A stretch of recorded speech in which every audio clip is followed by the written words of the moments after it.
Golcast no ar. Hoje para falar de racismo. Ele está em todo lugar, mas nós vamos falar sobre o preconceito no futebol. Vamos conversar com quem já sofreu essa dor em campo, o ex-goleiro Aranha. Ele lançou um livro no ano passado que destaca heróis, heroínas, negros, negras, que foram essenciais para o desenvolvimento do Brasil. Eu sou a jornalista Duda Strebe e está começando agora o Golcast, o podcast da GoManage que fala de futebol de um jeito diferente.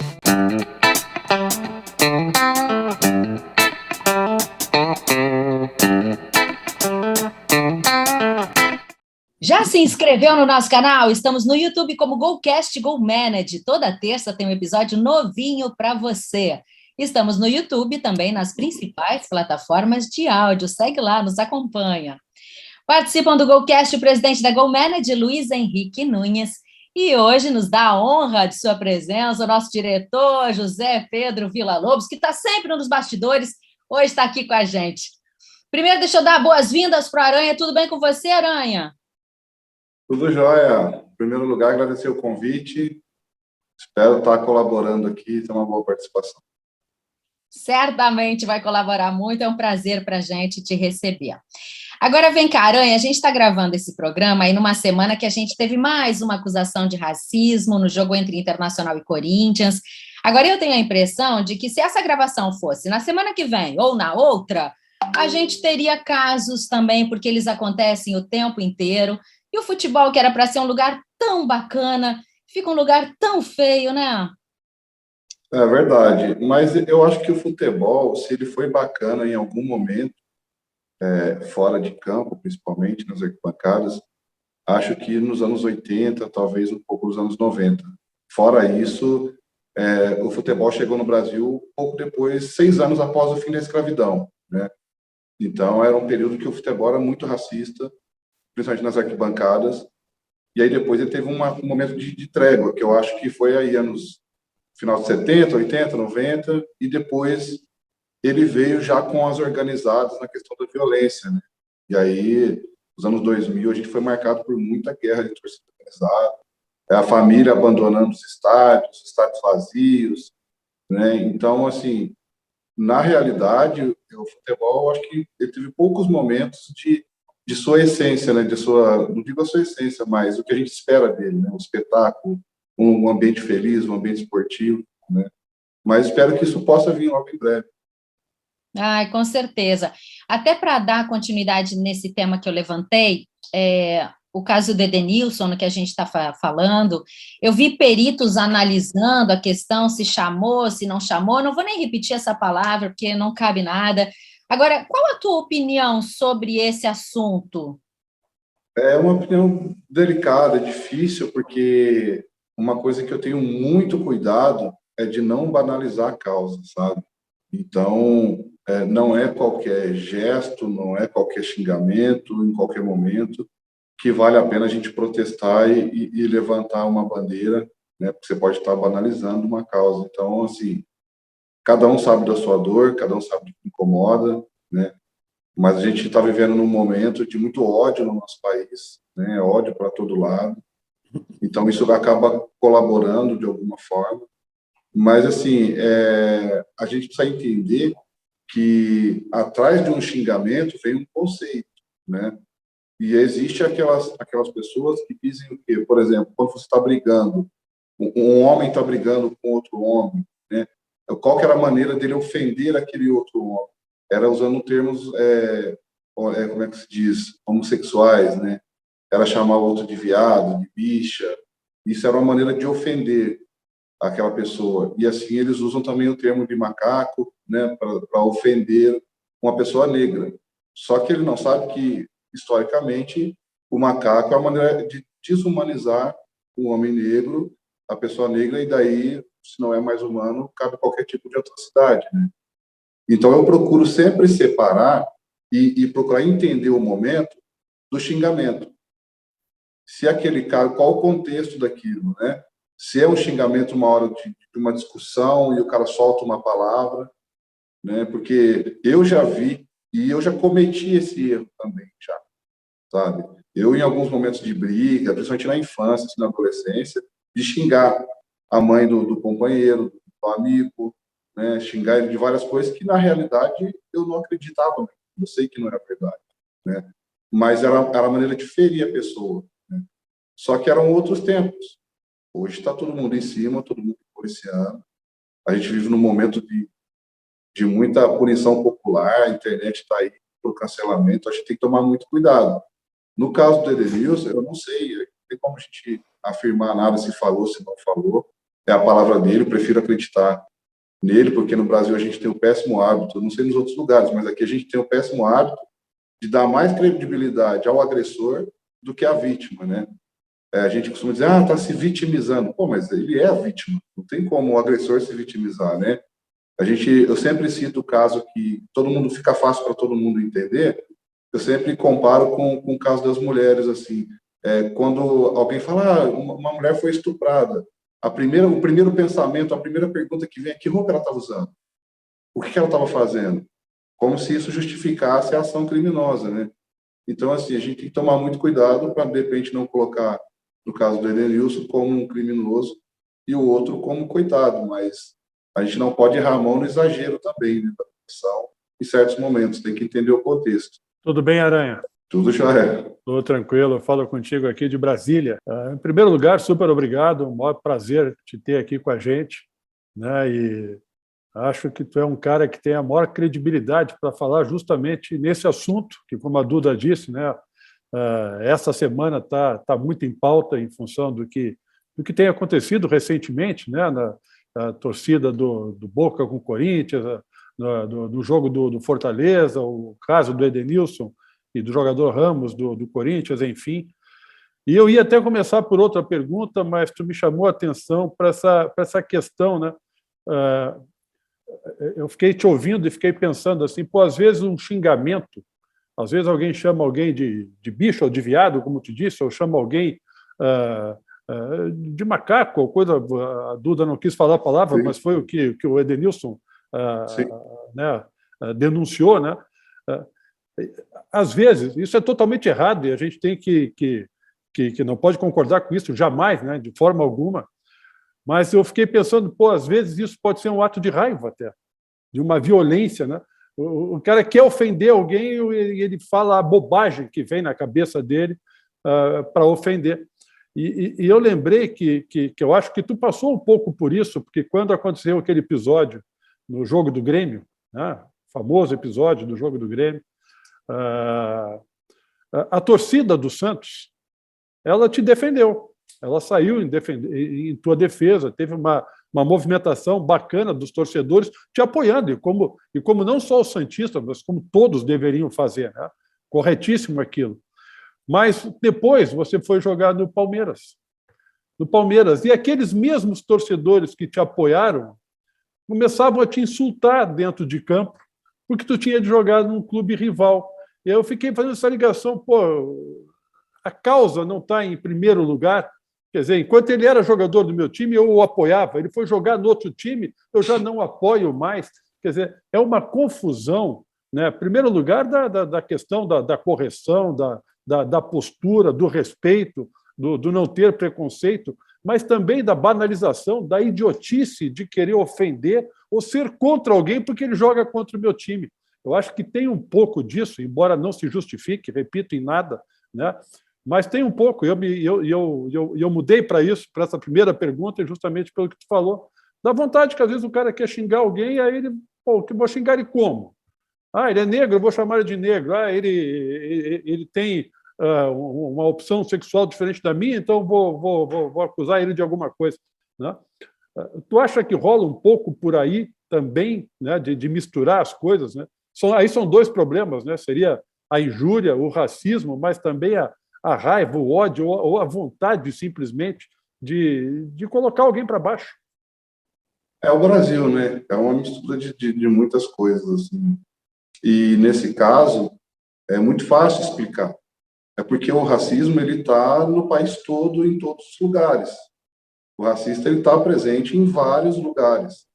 Então, ele vai se manifestar na partida, na torcida de futebol, de vôlei, de basquete, em qualquer área. Onde ele estiver, ele vai se manifestar se ele se sentir seguro e confortável. Tem isso também, né? Dificilmente você vê esse tipo de injúria racial em alguns lugares, porque o racista vai se sentir ameaçado, né? Ele vai se sentir ameaçado fisicamente. Então, em alguns lugares, em alguns estádios, não cabe. Por exemplo, se um torcedor da Ponte Preta, eu posso dar vários outros clubes, assim, Vasco, mas se um torcedor desse se levanta no meio da arquibancada para xingar um jogador de Macaco, com 15, 10, 5 mil pessoas em volta dele, é um risco muito grande, né? Você vai em São Januário ali, você tem 20 mil negros no estádio. Você se levantar no meio dessa turma e soltar um grito desse é muito arriscado. Então, dificilmente o racista ele vai aparecer nesses lugares. Ele vai aonde a maioria se parece com ele, onde ele consegue se camuflar e aonde ele consegue expressar esse tipo de sentimento, esse tipo de injúria, e ninguém que está ao redor dele vai apontar, vai punir, eles vão achar engraçado, eles vão dar risada, né? Então, no Brasil tem de tudo um pouco. Tem esse do momento da raiva, que o cara quer ferir, que xinga, né? Mas tem também, é muito fácil identificar em alguns lugares que é realmente um conceito, que a pessoa pensa realmente daquela maneira, né? Então, a gente consegue, com um olhar um pouquinho mais atento, a gente consegue separar bem uma situação da outra, né? Se é uma situação de, quando a gente está falando de raiva, de briga, ok, né? É uma coisa ruim, uma coisa feia, mas acontece, né? Mas quando tem um contexto atrás disso, tem uma situação envolvida, fica muito fácil de detectar. Aranha, boa tarde. José Pedro, eu falo aqui de Porto Alegre, tudo bem? Aranha, eu queria começar essa minha participação lendo para ti aqui uma manifestação do Edenilson, referente ainda ao caso do final de semana envolvendo o jogador do Corinthians. O Edenilson disse o seguinte na rede social dele: eu tenho orgulho da minha cor, da minha criação, dos meus pais. Somos todos iguais. Sou um pouco leigo no assunto do racismo, porque nunca fui de me interessar como eu deveria e como eu poderia. Mas a partir de agora, após sentir na pele como é, vou me interessar mais e me expressar mais para ajudar a defender a minha cor. Tu escrevesse um livro, Brasil Tumbeiro, para falar justamente disso, para trazer o tema do racismo, para que as pessoas, de um modo geral, possam conhecer melhor as figuras negras do Brasil, da história do Brasil, e para que, e especificamente, te ouvi falando numa entrevista, para que a própria pessoa negra que lê isso passe a sentir orgulho da sua origem, né, das pessoas iguais a ela. Né? Ainda existe muito desconhecimento, o Aranha, das próprias pessoas negras sobre o seu valor, e como o Edenilson muito corajosamente admitiu aqui sobre o tema do racismo? Existe, sim, e de uma maneira geral. A história do nosso país, num todo, ela sofreu, para não dizer que ela é uma história mentirosa, eu digo que ela é fantasiosa. E para algumas pessoas eu digo que a nossa história passou por um Photoshop, né? É um Photoshop histórico. E quando você começa a querer estudar sobre a história do Brasil, aí você vai ver que Tiradentes, a história não é bem aquela que nos ensinam na escola. Ele não estava daquela forma. Tentaram pintar ele como Jesus Cristo, um monte de outras coisas. E aí, quando você vai buscar a independência do Brasil, eles não estavam com aquela roupa, naquele cavalo, naquele lugar. Então, são várias coisas que foram maquiadas para a gente mostrar para as pessoas de fora a grandeza da nossa história. Uma história que não deu tempo de ser construída ainda, porque o Brasil é um país adolescente, no modo de ver. Em comparação a outros países, que são, né, muitos anos, aí, mais de 1.000, 3.000 anos, aqui, nós somos muito jovens, um país adolescente. Um país que, se eu estiver errado, me corrija, a democracia aqui no Brasil não tem 40 anos. Né? As diretas foi em 80, alguma coisa. Então, assim, agora que o brasileiro passou a se interessar por política, a escolher um candidato, a ver um ideal de partido. Então, tudo no Brasil é muito novo. E como a gente aprendeu nas escolas a história do nosso país de uma maneira totalmente fantasiosa, ninguém sabe nada. Só as pessoas mais interessadas mesmo que vão saber a realidade. Essa era a minha intenção quando eu escrevi o livro. Porque eu conversava com os meus companheiros e eu percebia que eles não entendiam nada. Uma coisa até ridícula de falar, mas é um fato, quase todos, 99% dos meus companheiros de time, das pessoas negras que eu conhecia, que eu conheço, eles acham que a princesa Isabel assinou um papel e libertou os escravos. Simplesmente assim, ela acordou um dia e falou, nossa, isso é muito feio, vou acabar com isso. Assinou o papel e libertou os escravos. Isso foi ensinado. Sempre foi ensinado para a população, para os jovens negros, desde criança, que a escravidão, o negro aceitou a escravidão pacificamente. Que o negro é pacífico, ele pode ser violentado, ele pode sofrer todo tipo de coisa ruim, de falta de estrutura, que ele vai aceitar pacificamente. Que ele nunca foi nada além de escravo. E que as únicas oportunidades concretas que ele tem de mudar de vida é ser um jogador de futebol ou um cantor. Porque foi escondido da população negra durante anos outros personagens que poderiam servir como referência. Né? No pior, eu sempre repito isso, no pior momento que era para ser negro, no Brasil, época da escravidão, tínhamos médicos negros, engenheiros, advogados, psicólogos, tínhamos de tudo, escritores, de tudo, até fazendeiros com muitos escravizados. A gente tinha de tudo. E esse povo foi apagado. Quando você não tem referência, quando você não tem, você olha para os lados e não vê ninguém igual a você em uma posição, logo você fala, aquilo ali não é para mim, e desiste. Já nem começa. Então, o pessoal começou a olhar para o futebol, para a música, como uma maneira, e quem não tem o dom do futebol, a estrela não brilha no futebol ou na música, vai fazer o quê? É o que aconteceu com a maioria da população brasileira, que é a maioria negra. Sem estudo, sem um tipo de capacitação, não sabendo votar, não sabendo dos seus direitos, não cobrando seus direitos, aceitando tudo qualquer tipo de preconceito, de injúria. Só que a gente vive num outro momento hoje, onde os jovens já vêm com mais informações, sabendo de muitas coisas que foram passadas enganados, e hoje você vê uma resistência maior por parte dos jovens. Né? A rede social, a internet ajudou muito nessa situação de expor, e o que acontece muito, muito mesmo, eu uso o exemplo do Edenilson, é porque ele conheceu aquela outra história de fracasso, de escravidão, então ele perdeu totalmente o interesse na história do povo dele. E aí ele só simplesmente seguiu a vida, e como o futebol foi um caminho bom para ele, ele conseguiu trilhar esse caminho, nada mais importa. E aí a gente tem assim, é por isso que a minha luta é com os jovens, a minha batalha é com os jovens, porque eu acredito que jovens mais preparados são ídolos melhores. Legal, parabéns pelo teu livro, né? Trata esse assunto não só com a profundidade, como o Zé Pedro disse, mas é exatamente isso, é um livro infanto-juvenil, né? É um livro para as gerações mais jovens, porque talvez mudar uma geração de mais idade seja mais difícil, né? Mas trabalhar o jovem para que o jovem cresça consciente, com respeito, livre, né? Conhecedor do assunto e sem preconceito é mais fácil. Bacana, né? Parabéns pela tua iniciativa. E aí nós não estaríamos falando mais com Aranha, sim com Mário Aranha, né? Porque é o ex-jogador Aranha e o escritor Mário Aranha.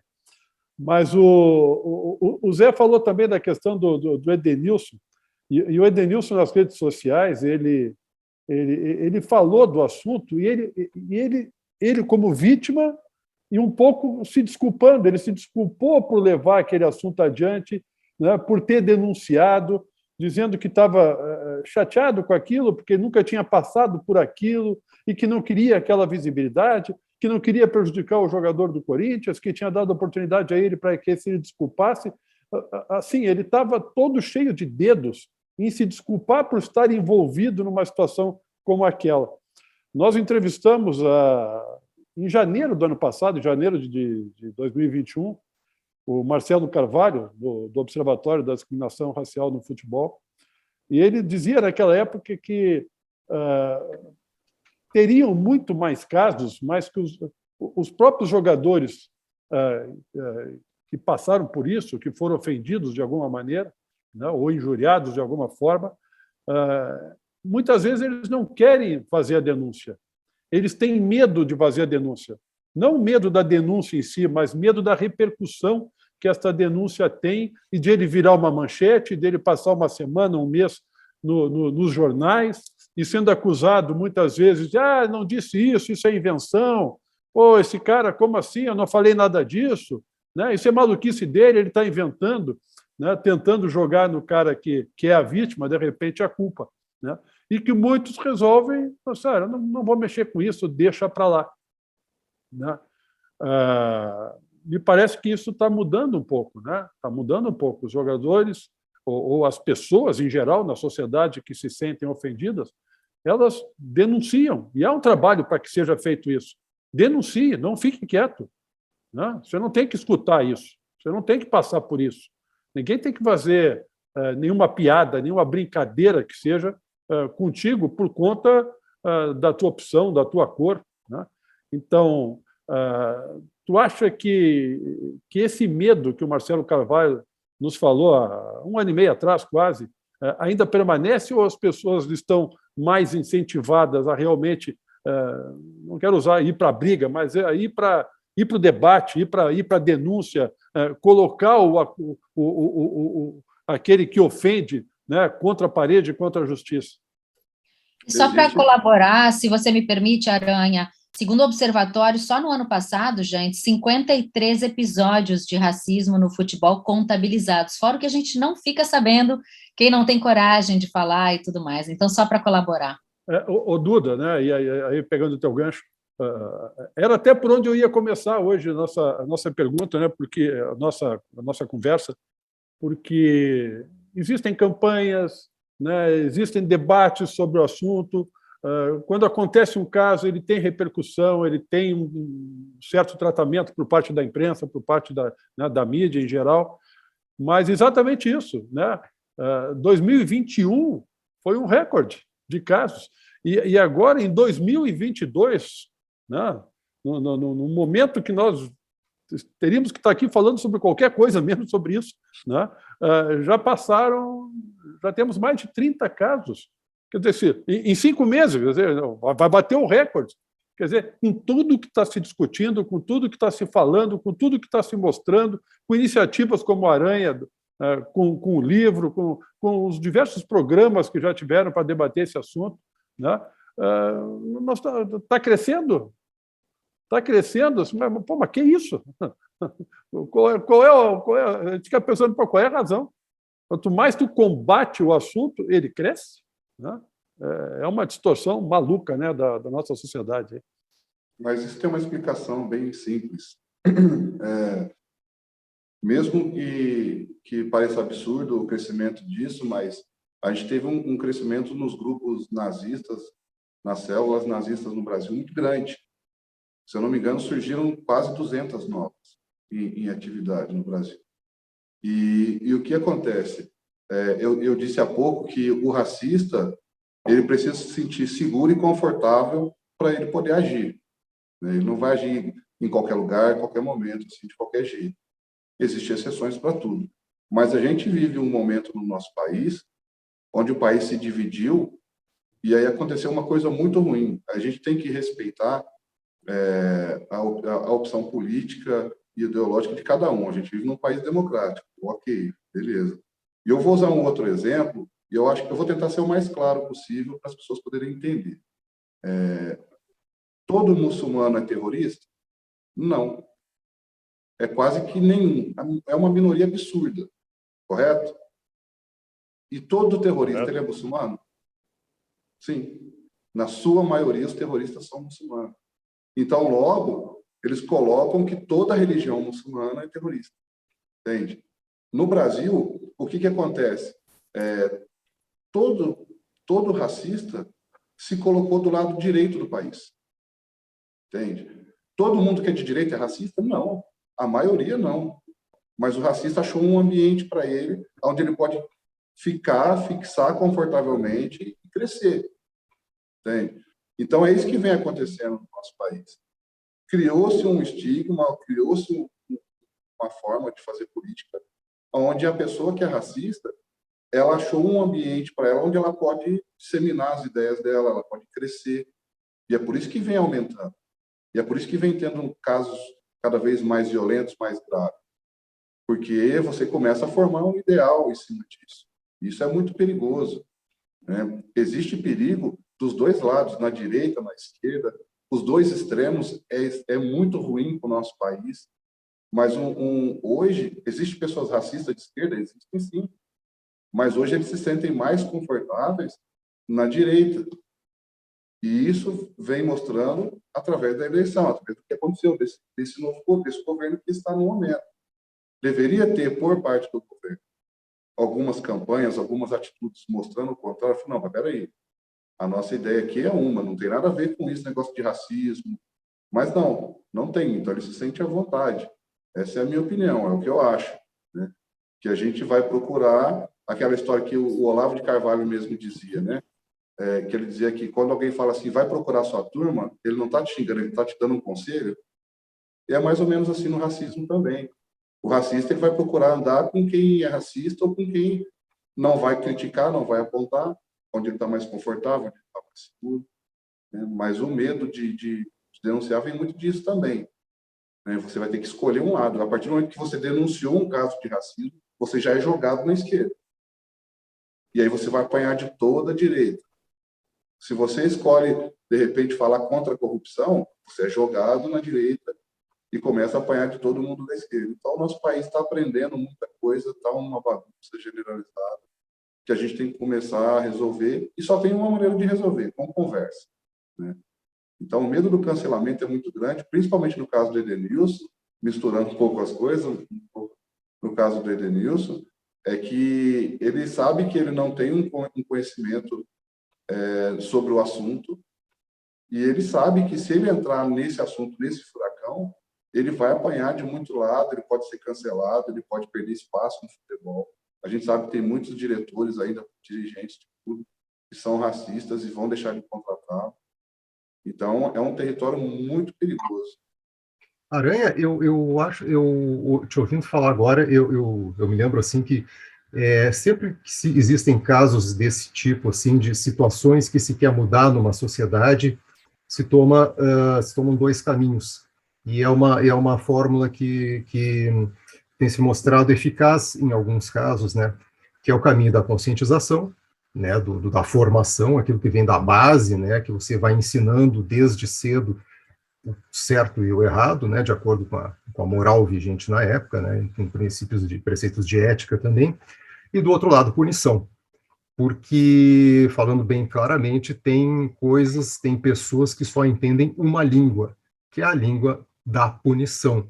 Vale para a lei seca, né, para que a pessoa não beba e saia dirigindo, né, vale para várias circunstâncias, e o Senado aumentou a pena para casos de racismo, injúria racial. Aliás, equiparou racismo e injúria racial, que é muito bom também, né? Aumentou para 2 a 5 anos de prisão e 3 anos de banimento dos estádios, sendo crime inafiançável e imprescritível.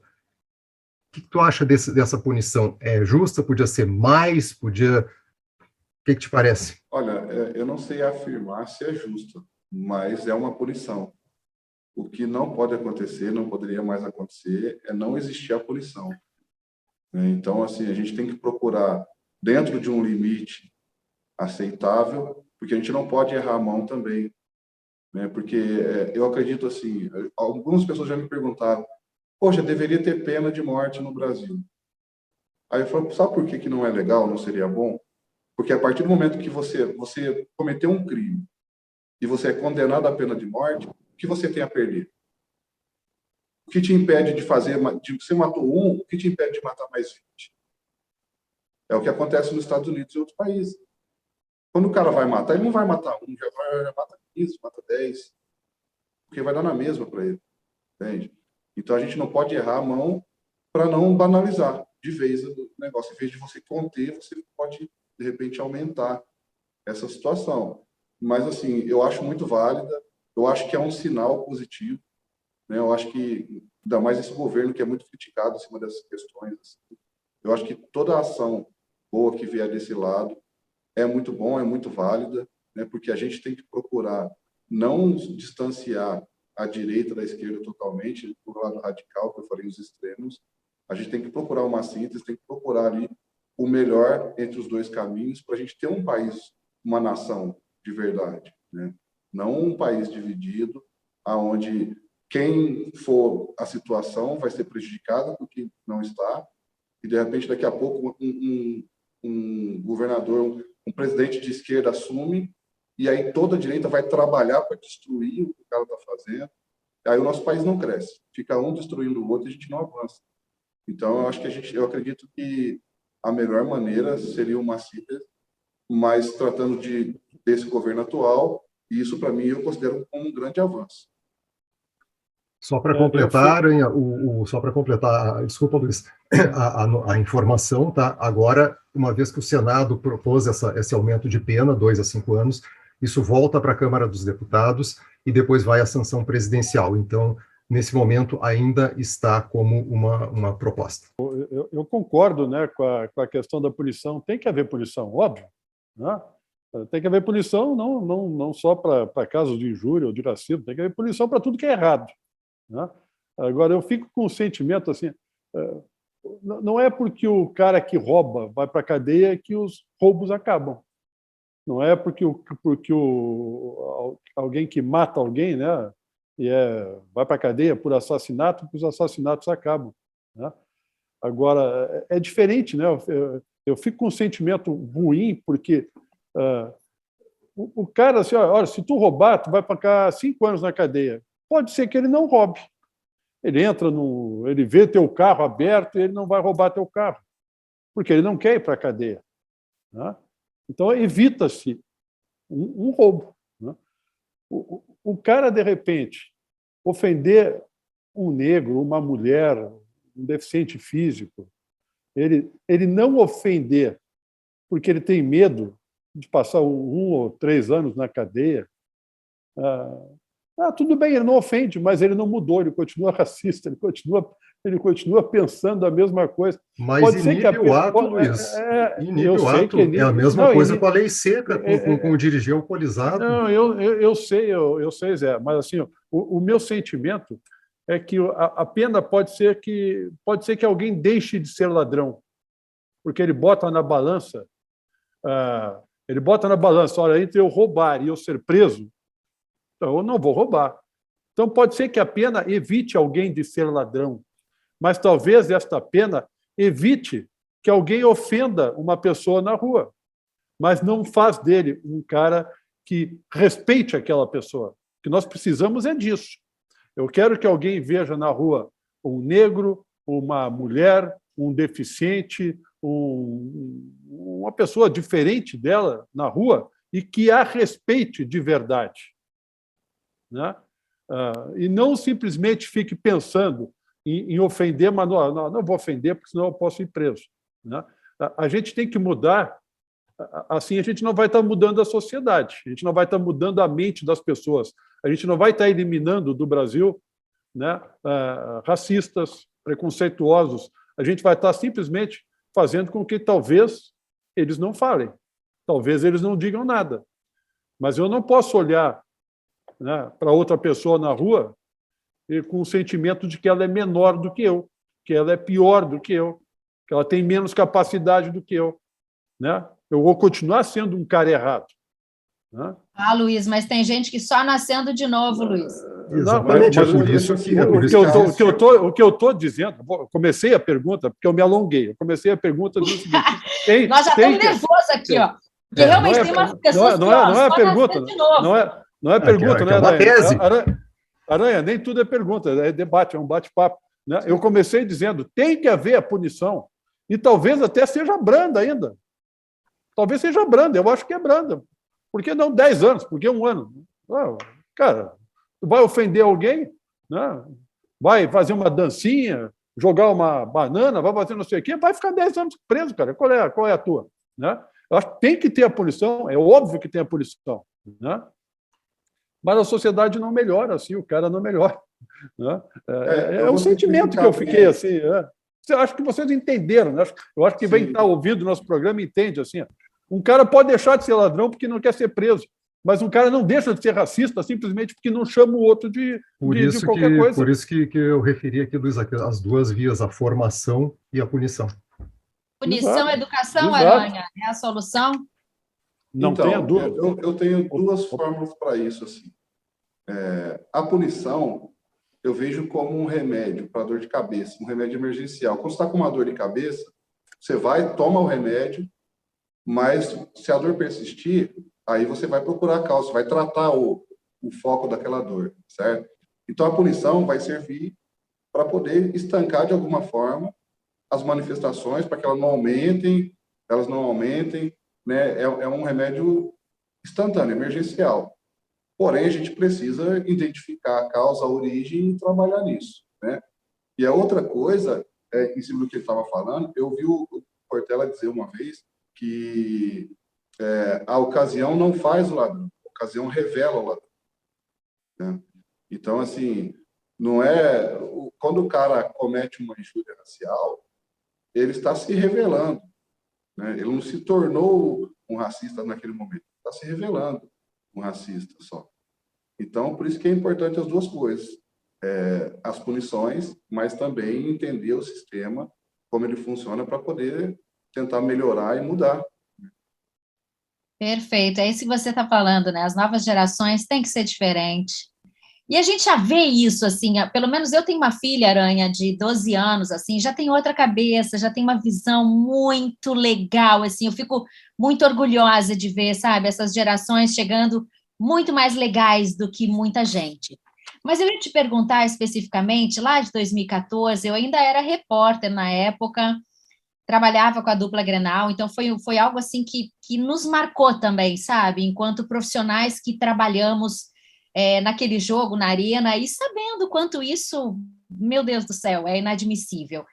Te pergunto, como é essa dor, Aranha, hoje, tanto tempo depois? A gente percebe o quanto você se informou, buscou alternativas para passar adiante esse livro, esse ensinamento, essa experiência. Mas, assim, o que aquilo representou na tua vida, assim, que você olha lá para trás e pode nos dizer hoje? Que marca é essa que você carrega? Então, na verdade, o futebol entrou e saiu da minha vida, né? Esse tipo de coisa que eu faço, esse tipo de militância, esse tipo de ação, eu venho desde os meus 14, 15 anos. Então, desde os meus 14 anos que eu venho lendo livros, estudando, conversando. Os meus amigos não são do futebol, não são do futebol, são sempre da música, ou então de movimentos sociais, de ONG. E depois que eu parei de jogar futebol, continuou assim. Nenhum jogador de futebol me procura, ninguém nunca me deu um parabéns por ter lançado o livro, nada, sabe? Nunca pedi para ninguém postar nada do livro, divulgar nada. Pode ver que eu não tenho livro aqui, não falo do livro se as pessoas não tocam no assunto, sabe? Eu faço de uma maneira muito natural. Então eu não tive, não tenho apoio nenhum do futebol e não me importo com isso. Nenhum jogador de futebol me deu, como a gente fala, me deu moral em relação a isso. Muito pelo contrário, me deixaram sozinho. Mas eu sempre fui muito bem cercado de pessoas que têm coisas, têm conteúdo, que têm um conhecimento sobre, não só sobre racismo, mas sobre tudo que se passa, a questão política, a questão histórica do Brasil. Então, eu sempre fui muito bem cercado. E aí, quando aconteceu aquele episódio comigo na Arena do Grêmio, e os microfones, as câmeras vieram para mim, o que fez render tanto e faz render até hoje, né, a minha participação sobre isso, é porque eu sempre tenho alguma coisa para falar sobre o assunto. Porque não foi uma pessoa que não tem conhecimento sobre o assunto, aconteceu com alguém aleatório, né? Eu tive a infelicidade de ser comigo, poderia ter sido com o Arouca, com o Robinho, com qualquer outro, né? E aí eu não teria a oportunidade de falar tudo que estava dentro de mim, tudo aquilo que eu falava em casa de menor infrator, em cadeia, em ONG, escolinha, né? Eu sempre fiz esse tipo de trabalho, mas eu nunca tive o espaço na mídia para falar sobre o assunto. E a partir daquele momento, eu comecei a ser o porta-voz de tudo aquilo daquelas pessoas que me traziam informação, que me trazem, né?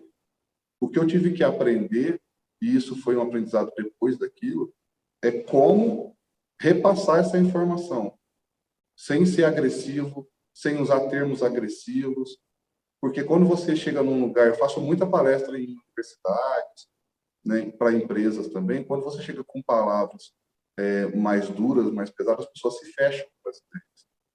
Elas já não querem mais te ouvir, já viram um confronto. A pessoa já pensa, mas eu não tenho culpa da escravidão, nem estava vivo naquela época.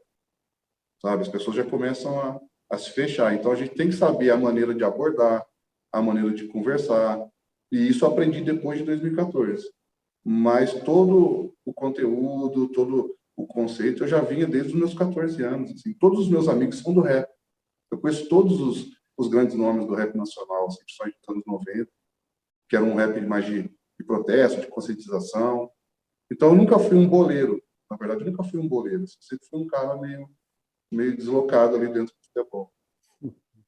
Olha isso, eu não sabia que você tinha essa busca desde os 14 anos. Que interessante, gente. Eu achei que tudo tinha vindo muito em função do que você sofreu. Agora eu queria saber daquele dia, assim, o que você guarda daquele dia? Porque as imagens foram muito marcantes. Ao contrário do Edenilson, que nós citamos aqui, que não dá para ver a linguagem, né, labial, se falou, se não falou. Mas, assim, o que você sentiu naquele dia e hoje, né? Porque as imagens são muito fortes, são muito marcantes. Eu fiquei muito triste, muito chateado mesmo, assim. E isso só aumentou com o passar do tempo.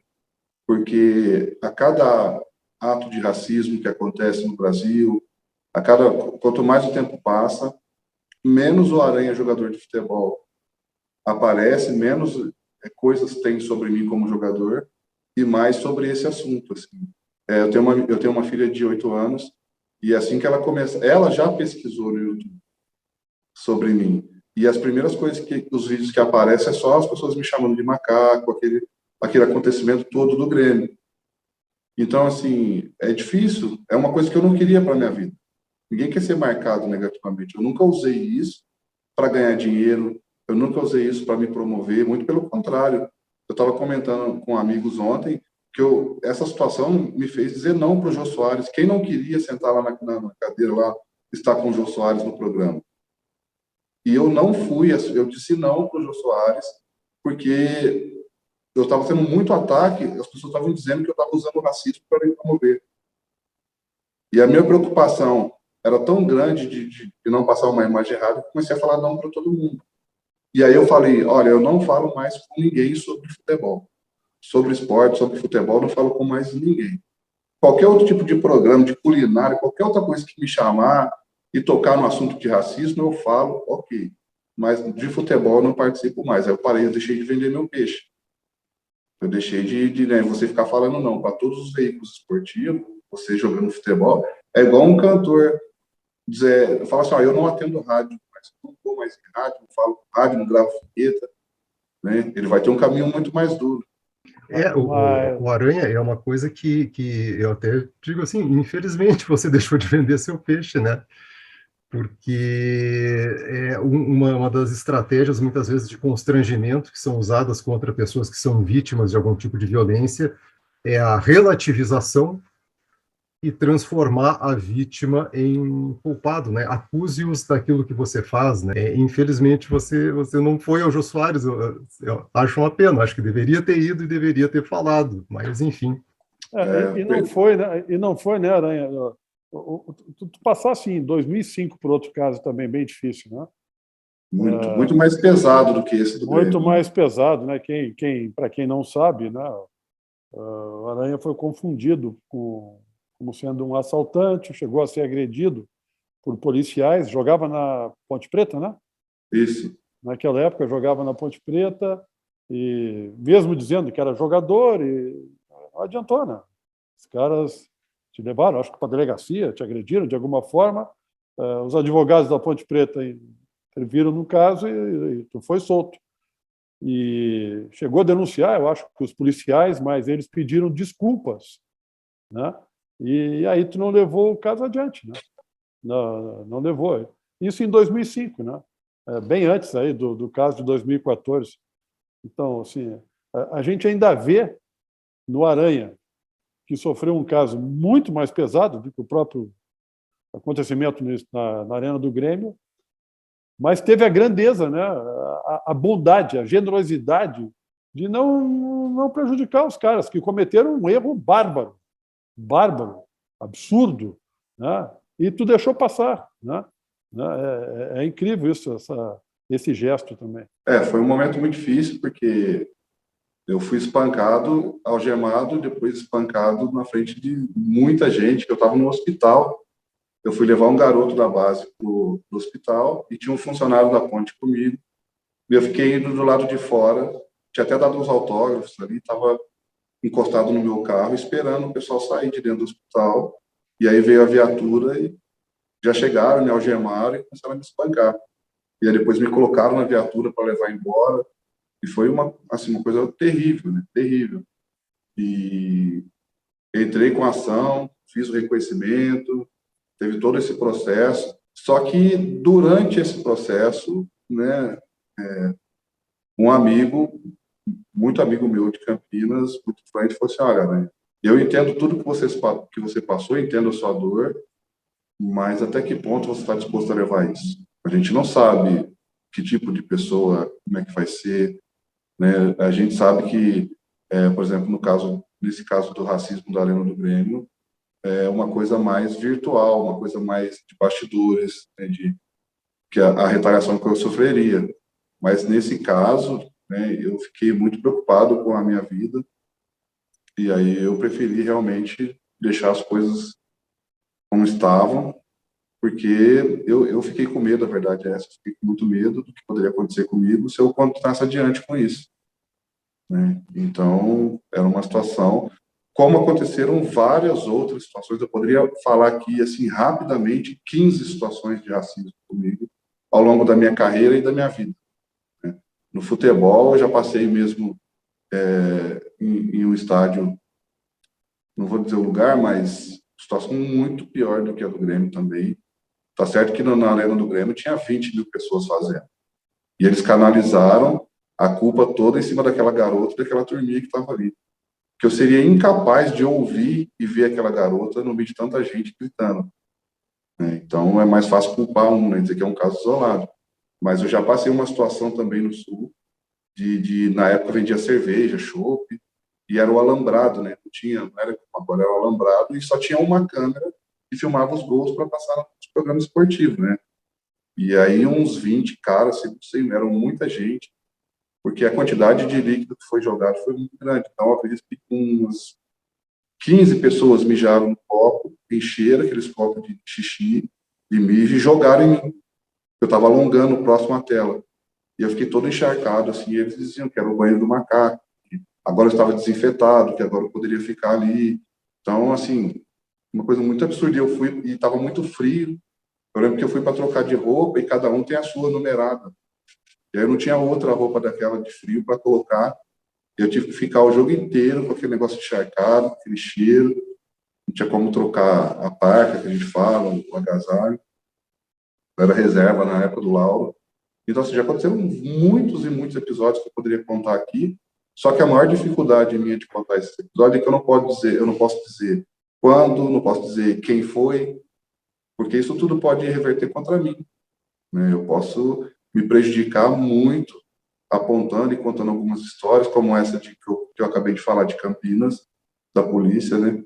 Daí eu falar que fui ameaçado, que eu estava com medo da minha vida, eu corro um risco muito grande de acontecer alguma coisa ruim, tanto no aspecto físico quanto jurídico também. Então, é duro quando você não consegue provar, né?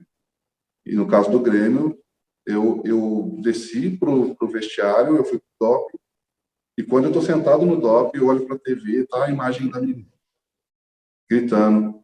E aí a única coisa que eu pensei, assim, na hora, na verdade não pensei, eu senti um alívio. Porque se eu tivesse feito todo aquele movimento, tivesse falado tudo que eu falei, e não tivesse uma imagem, ficaria muito ruim para mim. E eu pedi a todo tempo para os câmeras, para os cinegrafistas, né, para os câmeras que estavam atrás do gol: vocês estão filmando? Filma, vira a câmera, filma isso, filma isso. E eles não viravam a câmera. Eles não viravam a câmera para filmar. E aí eu tinha a preocupação de ter feito uma acusação e não ter nenhum tipo de prova, né? E por que será que não virar a Câmara? É um negócio impressionante isso. Protegendo o clube local, que é isso? Porque normalmente a transmissão da partida ela é regionalizada, né? Os profissionais que trabalham ali são da região, né? Então, de alguma forma... E aí defendem um clube da região. Assim como é com os árbitros também. Os árbitros não podem se manifestar, senão não trabalham mais. Olha o caso do Márcio Chaves. né? O caminho que ele trilhou depois. Muito difícil. Todas as pessoas na história do futebol que se posicionaram de alguma forma contra o racismo, eles foram apagados ou prejudicados, de alguma forma. Todos. E o Márcio Chagas é um cara aqui que tanto eu, como o Zé Pedro, como a Duda, nós conhecemos. E é um cara espetacular, ele é um exemplo para um monte de coisa, né? O Marcelo Carvalho, né, do Observatório, ele tem uma tese, ele diz que o racismo não está piorando. Ele não está piorando, ele só está sendo filmado. Tu falou, pô, só tinha uma câmera. Não, pô, agora são quantas dentro de um estádio? 30, 40, não sei quantas, né? Ele só está sendo filmado, está aparecendo muito mais. Junta com as denúncias que são em maior quantidade, né? Talvez nos dê a ideia de que está crescendo. E talvez não esteja crescendo, talvez sempre tenha sido desse tamanho, né? Só está sendo pego, só está sendo visto, né? Que é muito ruim por um lado, mas dá oportunidade também para que se fale no assunto, para que se discuta punições, se discuta outras maneiras de evitar isso, né? Ou de educar pessoas, que é o que a gente quer. Não existe uma maneira de resolver um problema se não for falando sobre ele, né? E até uma coisa que eu acho interessante, que a gente vê mais, e tomara que a gente consiga ver mais e mais, é a gente entender que essa pauta é nossa, não é do Aranha, é nossa também, né? É da gente entender que a sociedade é isso, sem preconceito, sem discriminação. Eu achei muito interessante quando o Edenilson puxou ali na última partida, né? O punho cerrado e tal, e 2 jogadores do Internacional foram ali com ele. Quer dizer, não é uma fala do Edenilson, é uma fala nossa, né? Não é uma luta do Aranha, é algo nosso que nós temos que abraçar, né? Assim como se fala aí das mulheres, e eu já fui vítima né, de machismo, a gente sabe o quanto dói, a gente sabe que não é a Duda, somos nós, enquanto sociedade, né, buscando respeito pelo outro, buscando essa igualdade necessária. É verdade, a gente precisa mudar um conceito, uma cultura, né? Como eu disse, o Brasil é um país muito jovem, tudo historicamente foi ontem, o fim da escravidão foi ontem, os clubes estão passando a ser centenários agora, então, assim, tem muita coisa para a gente resolver, e quanto antes a gente começar a resolver isso, mais rápido a gente vai avançar. Todo mundo quer, muita gente reclama do nosso país, quer viver num país melhor, mas o que a gente está fazendo para contribuir, né? Será que eu estou me capacitando? Será que eu estou estudando? Estou me informando para votar melhor? Para ter um projeto melhor? O que eu estou apresentando? Será que se eu estivesse naquela situação, eu também me comportaria de uma forma legal? Então, às vezes, a gente fica cobrando. É um país que cobra muito respeito, mas onde muita gente não respeita ninguém. Ele só quer ser respeitado, mas ele acha que ele não tem que respeitar ninguém. E a Duda foi muito feliz nessa questão. A briga é nossa, né? Eu vi na repercussão do caso do Edenilson, muita gente, a própria imprensa local, né, falando, eu não vi o Internacional, alguns dirigentes do Internacional defendendo mais fortemente o Edenilson.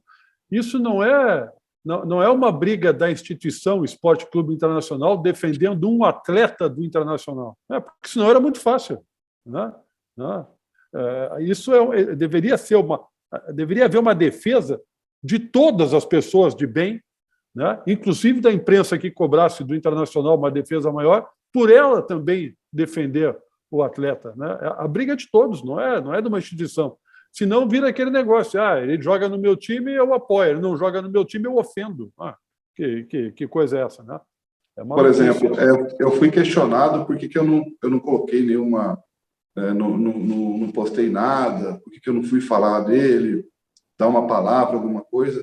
Primeiro, eu pensei muito antes, e eu falei, com certeza, quando eu colocar uma foto, um texto, qualquer coisa, o que viria de volta, né? Lá o Aranha usando o racismo para se promover mais uma vez. Lá ele pegando carona no caso Edenilson. Entende? Então, eu imaginei que, tipo assim, eu poderia estar mais atrapalhando do que ajudando. Então, é melhor eu ficar aqui no meu posicionamento. Ele já se posicionou, ele está se posicionando.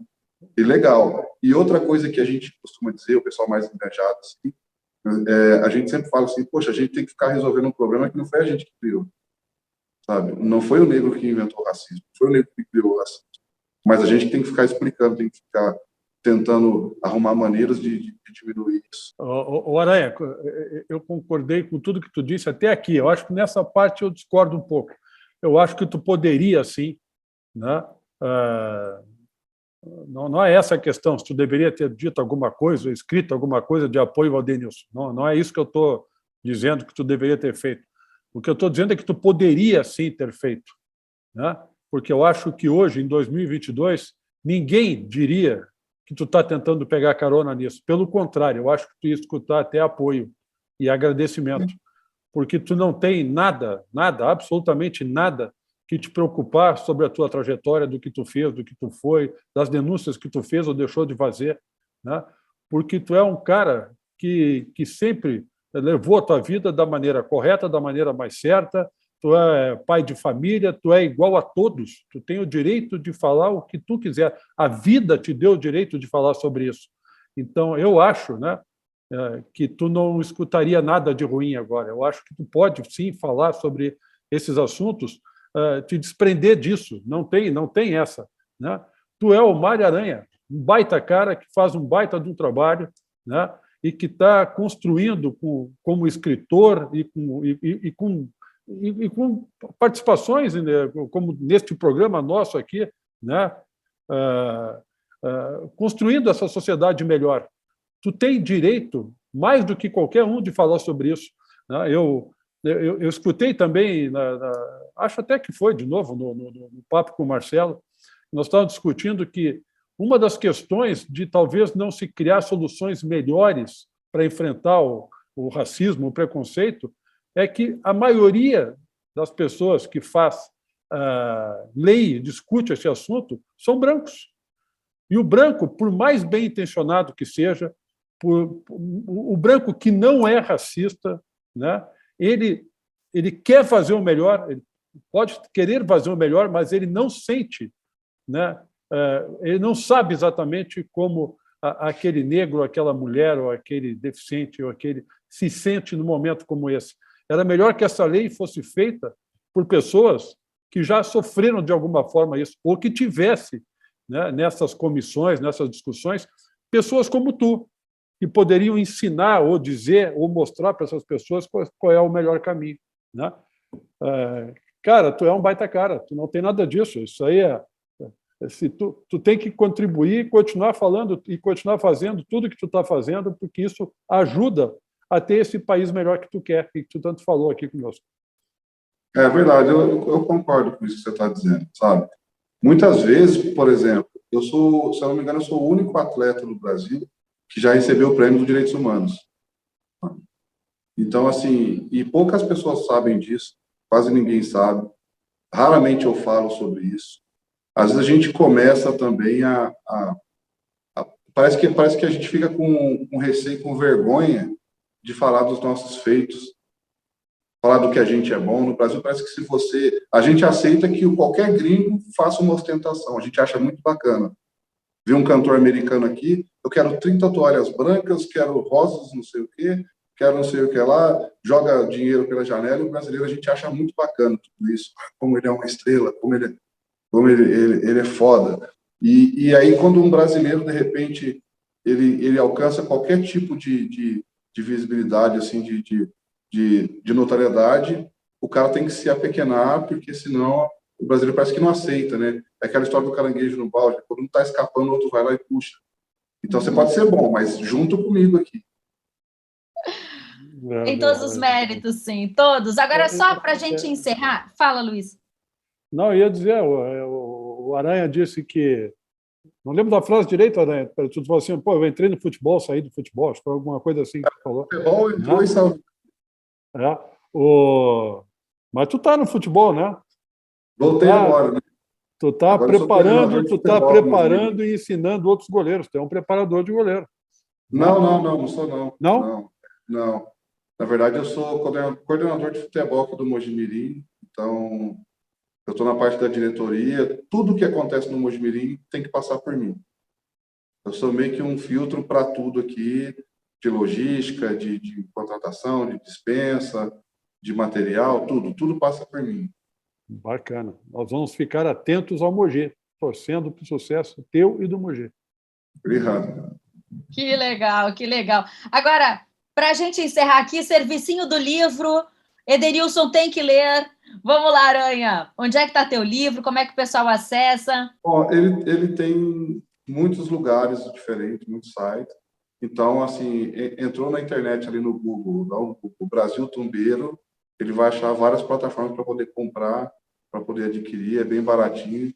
Tudo foi muito bem pensado, muito bem trabalhado. Eu queria que o livro custasse, com o valor da entrega, no máximo R$50. Né? A gente pensou muito numa quantidade de páginas que não fosse cansativo e a pessoa não perdesse o interesse. A cor da página, a gente pensou, a gente estudou, viu que a página meio amarelada cansa menos a vista. Então, foi um livro muito planejado. Foram quase 3 anos de trabalho em cima desse livro para poder entregar o melhor que a gente pudesse. Então, vale a pena, sim. Que legal. E, muito, muito, muito obrigada por você estar aqui com a gente no nosso GoCast. Foi um prazer te receber, trazer esse tema de novo para debate, porque não é a primeira vez que a gente fala em racismo. E que siga, né? Assim, que a gente possa ter mais momentos de debate, reflexão e possamos ser melhores a cada dia, Aranha. Muito obrigada, viu? Tudo de bom para você, para sua família. Eu que agradeço o convite, foi muito bom estar aqui com vocês, bate-papo muito bom, muito sadio, muito inteligente. Obrigado mesmo pelo convite. Nós que Volte agradecemos. sempre. Obrigado. Sucesso! E esse é o nosso GoCast, o podcast da GoManage, que fala de futebol de um jeito diferente. Já se inscreveu no nosso canal? Estamos no YouTube como GoCast GoManage. Toda terça tem um episódio novinho para você, como esse do Aranha. Estamos também nas principais plataformas de áudio. Nos acompanha. Um beijo e a gente se vê.